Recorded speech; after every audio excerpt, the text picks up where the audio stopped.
जय हिंद दोस्तों, स्वागत है आप सभी का अपने क्लास 3 स्टडी सेंटर में।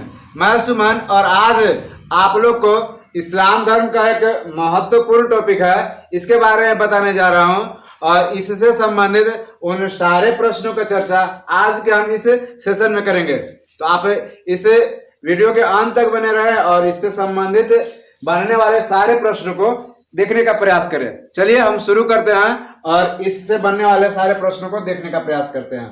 हम देखते हैं इस्लाम धर्म यह हुआ। अगर इस्लाम धर्म का उदय बात कर लिया जाए कि इस धर्म का उदय कब हुआ था, तो इस धर्म का उदय 7वीं शताब्दी में हुआ था। 7वीं शताब्दी में इस्लाम धर्म का उदय हुआ था। और इस्लाम आपका कौन सा भाषा का शब्द है? यह अरबी भाषा का शब्द है। अरबी भाषा का शब्द है। इस्लाम का अर्थ होता है अल्लाह को समर्पण। ठीक है, अल्लाह को समर्पण। अब हम देखते हैं कि इस्लाम धर्म के संस्थापक कौन थे। इस्लाम धर्म के संस्थापक का बात कर दिया जाए तो मोहम्मद पैगंबर साहब इस्लाम धर्म के संस्थापक थे। अब मोहम्मद पैगंबर साहब कौन थे, तो चलिए हम इनके बारे में थोड़ा सा जीवनी इनका जान लेते हैं कि ये कौन थे, इनको ज्ञान प्राप्ति कब हुआ और किस तरह से इस्लाम धर्म के संस्थापक और बने। तो देखते हैं हम इनका जन्म के बारे में। मोहम्मद पैगंबर साहब का जन्म का बात कर लिया जाए तो 570 ईस्वी में होता है। इनका जन्म 570 ईस्वी में, स्थान मक्का यानी देश का बात कर दिया जाए तो सऊदी अरब। सऊदी अरब में इनका जन्म होता है 570 ईस्वी में। इनके पिता का नाम अब्दुल्ला इनके पिता थे और इनके जन्म के पहले ही इनके पिता अब्दुल्ला की मृत्यु हो जाता है। अब्दुल्ला की मृत्यु मोहम्मद पैगंबर साहब के जन्म के पहले हो जाता है। अब हम उसके बाद देखते हैं माता कौन थे, तो इनके माता का नाम अमीना था। अमीना इनकी माँ थी और अमीना का मृत्यु भी मोहम्मद पैगंबर साहब के 6 वर्ष के बाद हो जाता है। ठीक है, अब इसके बाद इनका पालन पोषण किनके द्वारा किया जाता है, तो इनके चाचा तथा इनके दादा के द्वारा किया जाता है। इनके चाचा का नाम अबू तालिब था और इनके दादा का नाम अबू अल मुतालिब था। ठीक है, तो चाचा अबू तालिब और दादा अबू अल मुतालिब इनका पालन पोषण करने का काम किए हैं। अब आगे चलते हैं तो देखते हैं इनका शादी कब हुआ था। तो इनका शादी 25 वर्ष की उम्र में 41 वर्षीय 25 वर्ष की उम्र में 41 वर्षीय खदीजा नामक एक विधवा स्त्री के साथ कर दिया गया था। खदीजा नामक एक विधवा स्त्री के साथ, खदीजा 41 वर्ष की थे और इन्हीं के साथ इनका शादी कर दिया गया। अब खदीजा से इनके 2 पुत्र और 4 पुत्री जन्म लेते हैं, जिसमें से दोनों पुत्र का मृत्यु हो जाता है और 4 पुत्रियों में से 3 पुत्रियों का मृत्यु हो जाता है और एक पुत्री केवल फातिमा वही जीवित बचती हैं। तो इनके पुत्री का नाम फातिमा हुआ और पुत्री का जो शादी हुआ था वो अली से हुआ था। तो आप बोल सकते हैं मोहम्मद पैगंबर साहब के जो दामाद बने वो अली बने। ठीक है, अब हम थोड़ा सा देख लेते हैं मोहम्मद पैगंबर साहब का जन्म का बात कर दिया जाए तो 570 ईस्वी में हुआ था, मक्का में हुआ था। मक्का आपका सऊदी अरब में पड़ता है। और इनको ज्ञान की प्राप्ति कब हुआ था, तो ज्ञान की प्राप्ति हुआ था 610 ईस्वी में। कहाँ पे हुआ था, तो हीरा नामक गुफा में हुआ था। ठीक है, ईश्वर का एक संदेश उनको प्राप्त होता है और वहीं पे इनको ज्ञान की प्राप्ति हो जाता है। अब ज्ञान प्राप्ति के बाद वो लोगों के बीच जाकर के और इस्लाम धर्म के बारे में बताने का समझाने का प्रयास करते हैं और यही चीज उनको मक्का में इनका पुरजोर विरोध किया जाता है और इनको सताया जाता है। इसलिए 622 ईस्वी में मक्का छोड़ करके और मदीना चले जाते हैं। मदीना जब जाते हैं तो मक्का से मदीना का यात्रा करते हैं। उस चीज को इस्लाम में हिजरत कहा गया है। हिजरत, मक्का से मदीना जो यात्रा करते हैं उसको हिजरत कहा गया है और यही हिजरत यात्रा को हिजरत कहा गया है। और यहीं से आपका एक सम्मत चालू हो गया है, हिजरी सम्मत, जो आपका 622 ईस्वी में चालू हो गया है। ठीक है, अब इनका मृत्यु का बात कर लिया जाए तो 8 जून 632 ईस्वी को इनका मृत्यु बुखार के कारण हो गया था। इनका बुखार लगा था इनको और इसी वजह से इनका मृत्यु हो गया। और इनको कहाँ दफनाया गया, तो मदीना में ही दफनाया गया। इनको मदीना में दफनाया गया। अब हम आगे चलते हैं, देखते हैं मोहम्मद पैगंबर साहब का जो उपदेश था, उनके उपदेश को हदीस नामक पुस्तक में संग्रहित किया गया है। उपदेश को हदीस नामक पुस्तक में संग्रहित किया गया है। अब हम देखते हैं इस्लाम धर्म में इस्लाम का पवित्र पुस्तक कौन सा है, तो इस्लाम का पवित्र पुस्तक कुरान है। और इस्लाम धर्म में इस्लाम के पूजा स्थल को क्या कहा जाता है? तो पूजा स्थल को मस्जिद कहा जाता है। ठीक है, अब इसके बाद हम देखते हैं क्या आपका देवदूत ग्रैम्बियल। देवदूत ग्रैम्बियल कौन थे? तो ईरान के एक पैगंबर थे और इन्हीं के द्वारा, ईरान के एक व्यक्ति थे, इन्हीं के द्वारा मोहम्मद साहब को कुरान दिया जाता है। मोहम्मद पैगंबर साहब को कुरान किनके द्वारा भेंट किया जाता है? तो देवदूत ग्रैम्बियल के द्वारा भेंट किया जाता है। ठीक है, आगे हम लोग पीछे पढ़ लिए हिजरी संवत का प्रारंभ का बात कर दी जाए तो 622 ईस्वी में हिजरी संवत का प्रारंभ हुआ था। अब मोहम्मद पैगंबर साहब का जो जीवनी लिखने का काम किए थे, इनका जीवनी को लिखने का काम इब्न इशाक नामक एक व्यक्ति के द्वारा किया गया था।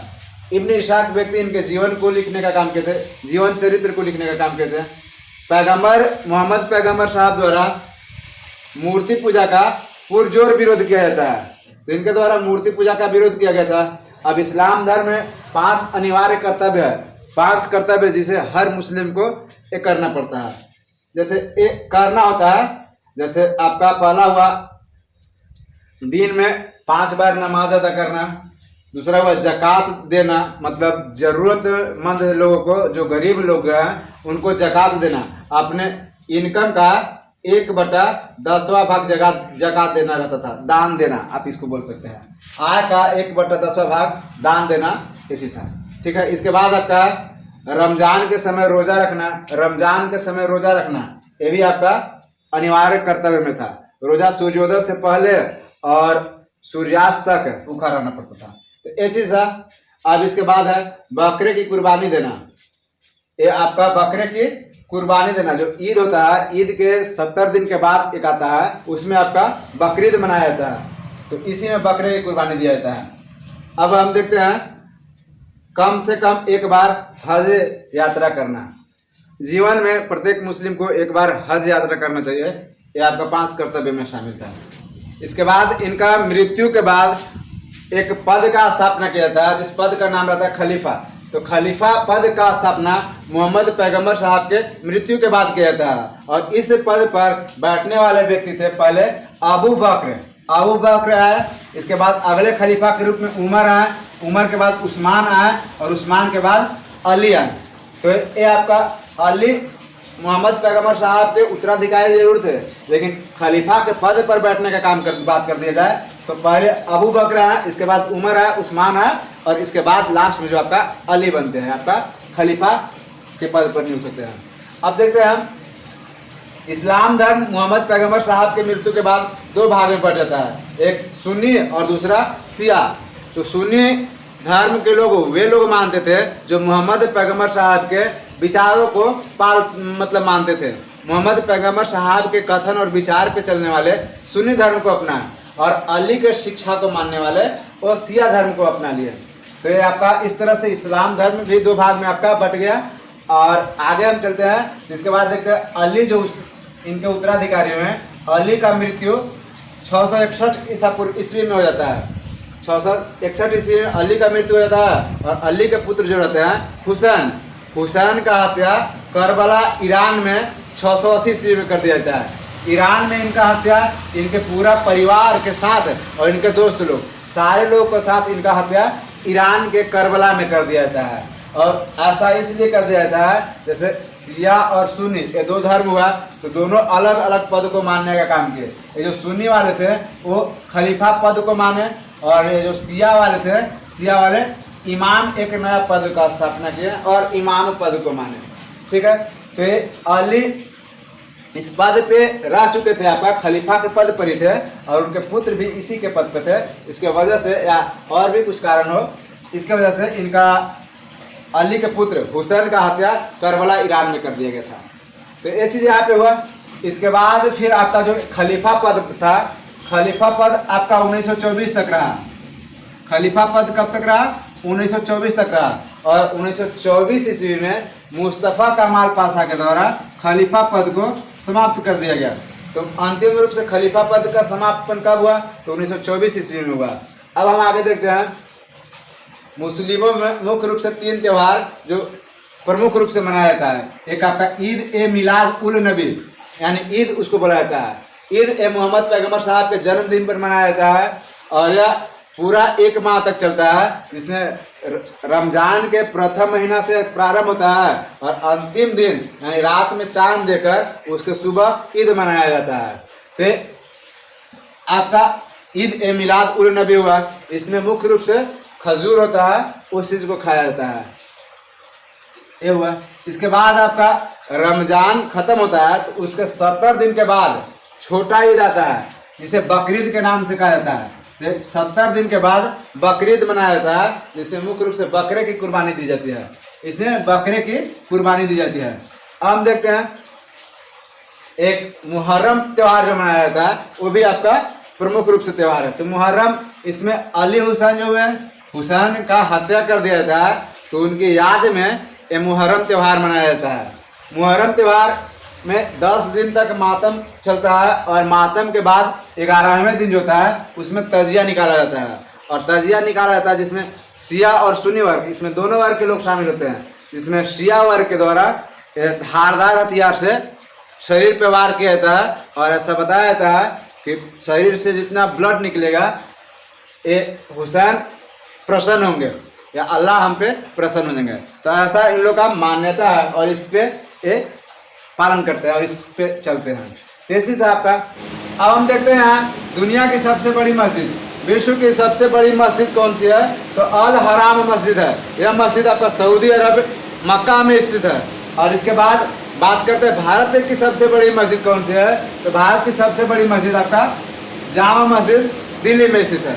अब यहाँ पे थोड़ा सा समझने का चीज़ है कि आपका ये जो अल हराम मस्जिद हुआ जो सऊदी अरब में स्थित है, मक्का में स्थित है, और एक और अन्य मस्जिद का अगर बात कर दिया जाए, दोनों में तुलना कर दिया जाए, तो अन्य मस्जिद कोई भी एक मस्जिद हो उसमें अगर 1000 बार भी नमाज अदा किया जाता है, और अगर अल हराम मस्जिद सऊदी अरब वाला जो मस्जिद हुआ उसमें 1 बार भी अगर नमाज अदा कर लिया जाता है तो ये 1000 के बराबर हो जाता है।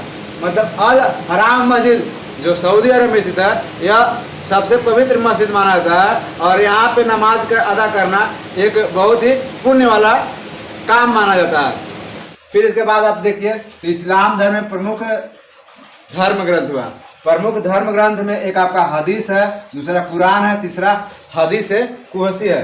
तो हदीस क्या है? तो पैगंबर की शिक्षाएं जो है उसको हदीस में उससे हदीस नामक पुस्तक में रखा गया है।